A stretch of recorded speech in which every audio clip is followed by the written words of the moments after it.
एक कंजूस व्यापारी बुद्ध से बहुत नाराज था, क्योंकि उसके बेटे बुद्ध के शिष्य बन चुके थे। व्यापारी को ये समझ नहीं आता था कि कैसे उसके बेटे एक इंसान के पीछे इतना पागल हो सकते हैं जो कुछ भी नहीं करता है और ज्यादातर समय अपनी आंखें बंद रखता है। व्यापारी को लगता था कि उसके बेटे अपना समय खराब कर रहे हैं, जबकि इस समय उनको व्यापार करना चाहिए था।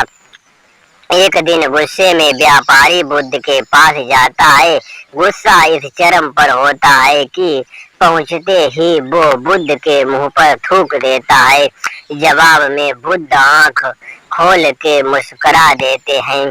बुद्ध के शिष्य मुट्ठी भींच लेते हैं और उसे मारने को तैयार हो जाते हैं, मगर बुद्ध मुस्कुराते रहते हैं और आंखें बंद कर लेते हैं।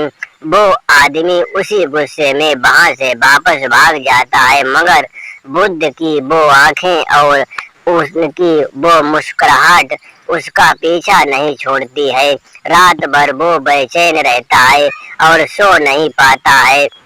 वो सोचता है कि पूरी उम्र वो बड़े बड़े लोगों से मिला, खूब व्यापार किया, खूब पढ़ा, खूब सीखा, मगर किसी के अपमान के बदले में ऐसे मुस्कुरा देना उसे किसी ने नहीं सिखाया। ये कौन सी विद्या है? वो क्या था उन गहरी आंखों के भीतर जो उसे अभी तक भेद रही है? और वो क्या था उस मुस्कुराहट में जिसने उसका सारा गुस्सा गायब कर दिया है? दूसरे दिन सुबह ही वो बुद्ध के पास जाकर उनके चरणों में गिर जाता है और कहता है, मुझे माफ कर दीजिए प्रभु, मुझसे बहुत बड़ी भूल हुई। बुद्ध कहते हैं कि वो उसे माफ नहीं कर सकते हैं। आश्चर्यचकित होकर व्यापारी और बुद्ध के शिष्य बुद्ध को देखने लगते हैं। बुद्ध कहते हैं, जिस बुद्ध को कल तुमने मारा वो अब यहाँ नहीं है। अगर वो कभी मुझे मिला तो मैं तुम्हारी क्षमा उस तक पहुंचा दूंगा, मगर ये जो बुद्ध अभी तुम्हारे सामने बैठा है ये नया है, एकदम नया है, इसलिए ये तुम्हें क्षमा नहीं कर सकता है।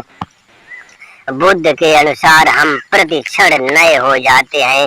इस समय हम सबको बुद्ध को जानने और समझने की बहुत जरूरत है। ये बुद्ध थे जिन्होंने लोगों को वर्तमान में रहने की महत्ता समझाई। ये बुद्ध थे जिन्होंने पूरी मानवता चेतना में एक नए युग की शुरुआत की। बुद्ध दुनिया के हर समाज, हर धर्म और हर जात के लिए वैध जैसे हैं। जब भी आप स्वयं को मानसिक रूप से बीमार महसूस करें तो बुद्ध की शरण में जाइए। बुद्ध की वो गहरी बंद आंखें देखिए जो आपकी आंखें खोल देगी। बुद्ध की तरफ देखिए तो सही। साधु साधु साधु।